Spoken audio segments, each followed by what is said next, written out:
जय हिंद साथियों। आज मैं इस वीडियो में आपको विभिन्न प्रकार की कृषि क्रांतियाँ बताने वाला हूँ, जो आपको ध्यान से सुनने से ही याद हो जाएगा। आप लोग सिर्फ ध्यान से देखिए। हरित क्रांति। हरित क्रांति खाद्य उत्पादन। हरित क्रांति खाद्य उत्पादन। जब हरी हरी हम लोग की कृषि हो जाती है, फसल जब हम लोग की अच्छा से हरा हरा हो जाता है, तो हम लोग क्या करते हैं, उसमें खाद मार देते हैं कि और अच्छा हो जाए। तो खाद से हरी फसलों में अपने हम लोग क्या मारते हैं, खाद मारते हैं। तो हरित से याद कर लीजिए खाद्य उत्पादन। इसमें हम लोग अपने हरी वाली फसल में क्या मारते हैं, खाद मारते हैं, ताकि और अच्छे से हो जाए। श्वेत क्रांति। श्वेत क्रांति का संबंध है दुग्ध उत्पादन से। श्वेत क्रांति का संबंध, श्वेत का मतलब क्या होता है, सफ़ेद, और दूध भी सफ़ेद होता है। तो सफ़ेद क्रांति का मतलब दूध उत्पादन से। श्वेत क्रांति दूध उत्पादन, श्वेत सफ़ेद क्रांति है, इधर भी दूध भी सफ़ेद होता है। तो इससे ये भी क्लियर हो जाता है कि श्वेत क्रांति का संबंध दूध उत्पादन से है। ये दो क्लियर। नीली क्रांति।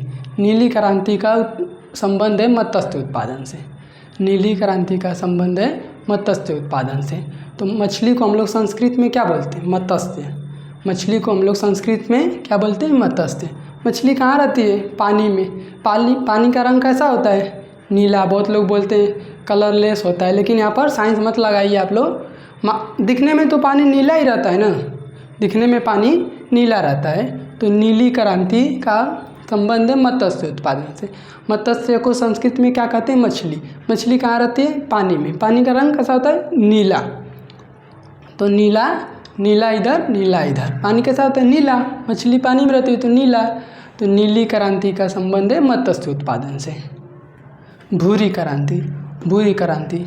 एक गांव में उर्वरक आता है, एक काला रहता है, एक भूरा रहता है, जिसे हम लोग डाई बोलते हैं। तो एक उर्वरक भूरा रहता है, तो हम लोग बहुत लोग उसको यूज करते हैं, बहुत लोग काला वाले को यूज करते हैं, तो भी भूरा रहता है। भूरी क्रांति उर्वरक उत्पादन।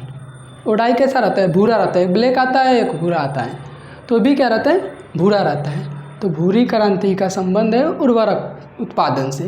वो डाई जो रहता है भूरा रहता है। तो भूरी क्रांति उर्वरक मतलब डाई, वो कैसा रहता है, भूरा रहता है। ये दो भी क्लियर। रजत क्रांति का संबंध है अंडा उत्पादन से। रजत क्रांति का संबंध है अंडा उत्पादन से। तो जो चिड़िया रहती है, अंडा को बहुत जतन से, बहुत अच्छे से रखती है कि बाद में उसमें से चूजा निकलता है। तो रजत मतलब अच्छे से रखती है, किसको, अंडा से। बहुत अच्छे से अंडे को छोड़ के जल्दी इधर उधर जाती नहीं कि कोई सांप वो खा जाए, ऐसा कोई फोड़ ओड़ दे। और बहुत लोग जतन से रखती हैं। तो जतन से रखती हैं क्या, अंडे को। तो रजत याद कर लीजिए, अंडा उत्पादन। रजत क्रांति का संबंध है अंडा उत्पादन से। बहुत एग्जाम में पूछ देता है, काफ़ी बच्चे इसी में फंस जाते हैं। आप लोग बस ध्यान से सुन लीजिए, सारा याद हो जाएगा। और चैनल को सब्सक्राइब करके हमारे साथ जुड़ जाइए, ताकि हमारी सब वीडियो का नोटिफिकेशन आपके पास जाए सबसे पहले। पीली क्रांति का संबंध है तिलहन उत्पादन से। तेल कहाँ से निकलेगा, या तो सरसों का तेल। सरसों कैसा, सरसों का फूल कैसा होता है, पीला होता है। या तो सूर्यमुखी का भी तेल यूज हम लोग करते हैं, उसका भी फूल कैसा होता है, पीला। तो पीली क्रांति सरसों का फूल भी पीला रहता है, सूर्यमुखी का फूल भी पीला रहता है। उन दोनों चीज़ से क्या निकलता है, तेल। सरसों से भी तेल निकलता है, सूर्यमुखी से भी तेल निकलता है। इन दोनों का फूल पीला रहता है। तो पीली क्रांति तिलहन उत्पादन। सरसों से और सूर्यमुखी से क्या निकलता है, तेल, तिलहन उत्पादन। क्लियर। सुनहरी क्रांति का संबंध है फल उत्पादन से। सुनहरी क्रांति का फल उत्पादन से। तो सुनहरी फल कौन खाएगा भाई, जिसके पास सोना चांदी पैसा रहेगा वही सब खाएंगे ना। इतना महंगे एप्पल है, अंगूर है, सब कौन खाता है, जिसके पास ज़्यादा पैसा रहता है, सोना चांदी पैसा, वही खाएगा ना। सुनहरी क्रांति का संबंध है फल उत्पादन से। हम लोग तो साग सब्जी खा के रह लेते हैं, जिसके पास पैसा होगा, सोना चांदी होगा, वही खाएगा ना फल। ये भी क्लियर। बादामी क्रांति। आप लोग मटर पनीर की सब्ज़ी बना रहे हो, बहुत ज़्यादा काजू बादाम डाल दोगे, अब मसाला अच्छा नहीं रहेगा तो कैसा बनेगा, अच्छा नहीं बनेगा। सब मीडियम डालना पड़ता है। काजू बादाम ज़्यादा डालने से थोड़ी ना अच्छा बन जाएगा, उसमें मसाला अच्छा रहना चाहिए। पनीर का मसाला अच्छा रहेगा तभी पनीर अच्छा बनेगा। बादाम वादाम डालने से थोड़ी ना कि अच्छा बन जाएगा। बादामी क्रांति का संबंध है मसाला उत्पादन से। पनीर में अच्छा मसाला डालो, बादाम वादाम से नहीं होता है, अच्छा मसाला रहना चाहिए। तो ये भी क्लियर। बादामी क्रांति का संबंध मसाला उत्पादन से है। मसाला अच्छा रहना चाहिए, ज़्यादा बादाम डालने से कुछ नहीं होता पनीर में। गोल क्रांति, गोल क्रांति का संबंध है आलू उत्पादन से। गोल क्रांति का संबंध है आलू उत्पादन से। आलू कैसा रहता है? गोल, ज़्यादा करके आलू गोल रहता है। गोल क्रांति आलू उत्पादन, आलू कैसा रहता है? गोल रहता है। ये भी क्लियर। इधर देखिए, कृष्ण क्रांति, कृष्ण क्रांति, कृष्ण क्रांति। तुम्हारा दोस्त जो कृष्ण है, कृष्ण वो क्या बोल रहा है? मुझे एक न्यू बाइक मिल जाए, न्यू बाइक मिल जाए जो डीजल से चलती हो। कृष्ण बोल रहा है आपका दोस्त जो कि मुझे एक न्यू बाइक दे दो, एक मुझे न्यू बाइक दे दो जो डीजल से चलती है। तो bio diesel, new bike, bio diesel. Krishna क्या बोल रहा है? मुझे एक न्यू बाइक दे दो जो डीजल से चलती है। बायो डीजल का उत्पादन।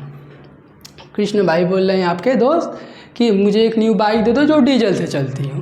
क्लियर? कृष्ण बायो डीजल भी क्लियर।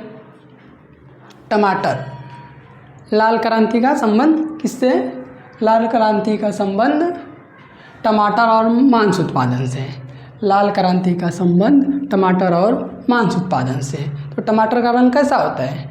टमाटर का रंग लाल होता है। जो मांस होता है, मांस तुरंत ताज़ा ताज़ा मांस लोग काटते हैं, वो कैसा, उस पर ब्लड उलड लगा रहता है, वो भी लाल ही दिखता है, दिखता है कि नहीं? तो लाल क्रांति का संबंध टमाटर और मांस से है। क्लियर? और गुलाबी क्रांति, गुलाबी क्रांति का झींगा मछली उत्पादन, झींगा मछली उत्पादन। गुलाबी क्रांति का संबंध है झींगा मछली उत्पादन, झींगा मछली उत्पादन। आप मार्केट से झिल्ली, झींगा मछली उत्पादन, झोला, जो गाँव में लोग नहीं बोलते हैं झोला, जिसमें सब्जी उब्जी लाने के लिए लोग बाजार जाते हैं, तो झोला। आप झोला लेकर के जाओगे गुलाब लेने, गुलाब का फूल लाओगे घर पे सजाने उजाने के लिए, तो दुकानदार क्या बोलेगा? मुझे फीस दो, इसके बदले में मुझे फीस दो। फीस मतलब पैसा। और इंग्लिश में फीस को, कि मछली को क्या बोलते हैं? फीस बोलते हैं। तो झोला लेकर जाएंगे दुकानदार के पास कि मुझे गुलाब दो, तो क्या बोलेगा? मुझे पहले फीस दो, पहले पैसा दो। तो मछली को इंग्लिश में क्या बोलते हैं? फीस बोलते हैं। मछली को इंग्लिश में फीस बोलते हैं। गुलाब लेने जाओगे झोला लेकर के, झोला से याद करो झींगा, झोला लेकर जाओगे जो जिसमें सब्जी आती है, मार्केट में लोग लेकर जाते हैं, उसको क्या बोलते हैं हम लोग गाँव में? झोला बोलते हैं। तो झोला से याद करो झींगा, फीस से याद कर लो मछली। और गुलाब के बदले में क्या मांगेगा? फीस मांगेगा, फीस दो मुझे, पैसा दो। क्लियर? गुलाबी क्रांति का संबंध झींगा मछली उत्पादन से है। अमृत क्रांति, अमृत क्रांति। हम लोग के जीवन में सबसे अहम चीज़ क्या है? हम लोग के जीवन में सबसे ज़रूरी चीज़ पानी है। पानी है कि नहीं? वही हम लोग के लिए अमृत है। जो पानी है वही हम लोग के लिए अमृत है। वो पानी कहाँ से आता है? नदियों से। समुद्र का पानी थोड़ी ना हम लोग पीते हैं, जो पानी नदियों से आता है, वही पानी नदी से आता है। तो नदियों को जोड़ने की परियोजना, हम लोग नदी के पानी पीते हैं, हम लोग के लिए नदी का पानी अमृत है। नदियों को जोड़ने की परियोजना, अमृत क्रांति का संबंध है नदियों को जोड़ने की परियोजना।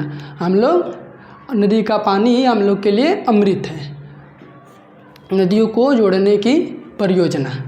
इंद्रधनुष क्रांति, इंद्रधनुष क्रांति, इंद्रधनुष क्रांति। इंद्रधनुष जब गाँव में निकलती है लोग क्या बोलते हैं? अरे बहुत बारिश के बाद जब इंद्रधनुष निकलती है लोग बोलते हैं अब बारिश रुकेगी, अब फिर बारिश रुक जाएगी तो पानी उनी सूख जाएगा, हम लोग अपना खेती उती अच्छे से करेंगे, थोड़ा पानी कम हो जाएगा तो आगे जोता होता कि अच्छे से खेती करेंगे। और खेती पानी के बाद सूखने के बाद जब अच्छे से खेती जोत की होती है तो खेती अच्छा होती है। तो इंद्रधनुष क्रांति का संबंध कृषि क्षेत्रों में उत्पादन में वृद्धि। जब बारिश के बाद इंद्रधनुष निकलती है, बारिश हो जाने के बाद इंद्रधनुष निकलती है, लोग पानी कम होने लगता है, बरसात कम होने लगता है, तब इंद्रधनुष निकलती है। फिर उसके बाद खेत सूख जाता है, तो जब कृषि करते हैं लोग उसमें, तो कृषि में उनकी वृद्धि हो जाती है, अच्छे से होती है, अच्छे से होती है कृषि। तो इंद्रधनुष क्रांति से याद कर लीजिए, कृषि क्षेत्र में उत्पादन में वृद्धि होती है अच्छे से। पानी लगा रहेगा तो कैसे लोग करेंगे, नहीं ना कर पाएंगे। ये भी क्लियर। संपर्क क्रांति। संपर्क क्रांति, संपर्क मतलब कहीं पे आप जाना है आपको, वहाँ रोड आने जाने का रोड अच्छा रहना चाहिए, तभी ना उस मार्केट से आपका संपर्क अच्छा रहेगा।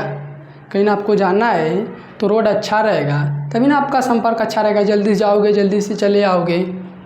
तो संपर्क क्रांति, जो लंबा दूरी जाना है तो रेलवे से ही हम लोग जाएंगे ना, रेलवे के माध्यम से जाएंगे ना, तो रेलवे की लंबी दूरी का रेलवे संपर्क स्थापित करना, रेलवे संपर्क स्थापित करना। रेलवे लाइन अच्छी होनी चाहिए जिससे हम लोग का संपर्क अच्छा रहेगा जाने आने के लिए। इससे ये भी क्लियर ना,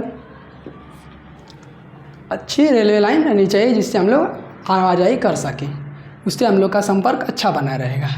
सदाबहार क्रांति, फसलों के उत्पादन को दोगुना करना। सदाबहार क्रांति, फसलों के उत्पादन को दोगुना करना। फसलों को आपके खेत में जितना खेती हुआ और बाहर से ला दो, मिला दो, दोगुना हो गया। जितना हुआ हो और बाहर से ला के मिला दो, दोगुना हो गया। फसलों को आपके खेत में जितना फसल हुआ उस सबको मिला करके उतना ही बाहर से ला दो, दोगुना हो जाएगा। बाहर, सदा बाहर क्रांति, इतना हुआ और उतना खरीद के लाओ बाहर से और कहीं से ला करके मिला दो, दोगुना हो जाएगा। सदा बाहर क्रांति, फसलों के उत्पादन को दोगुना करना। ये भी क्लियर। द्वितीय हरित क्रांति। द्वितीय हरित क्रांति, द्वितीय हरित क्रांति का संबंध है करना और टिकाऊ विकास। करना और टिकाऊ विकास मतलब प्रधान जी बहिना, मतलब प्रधान जी हुए 5 साल के लिए, उन्होंने कुछ काम उम किया ही नहीं, जो कि वो टूट गया, तो फिर दोबारा द्वितीय बार फिर दोबारा आए, हम लोग उनको वोट ही नहीं देंगे, उनको हरा देंगे। हरित क्रांति, दोबारा प्रधान जी को हरा देंगे, क्योंकि वो टिकाऊ विकास नहीं करते हैं। करना करते तो हैं, करना करते हैं तो हैं, लेकिन टिकाऊ विकास नहीं करते। इस तरह से आपको ये सारा कृषि क्रांतियाँ याद हो गई होगी। अगर वीडियो अच्छा लगे तो चैनल को लाइक सब्सक्राइब कर दीजिए और हमारे साथ जुड़ जाइए। धन्यवाद।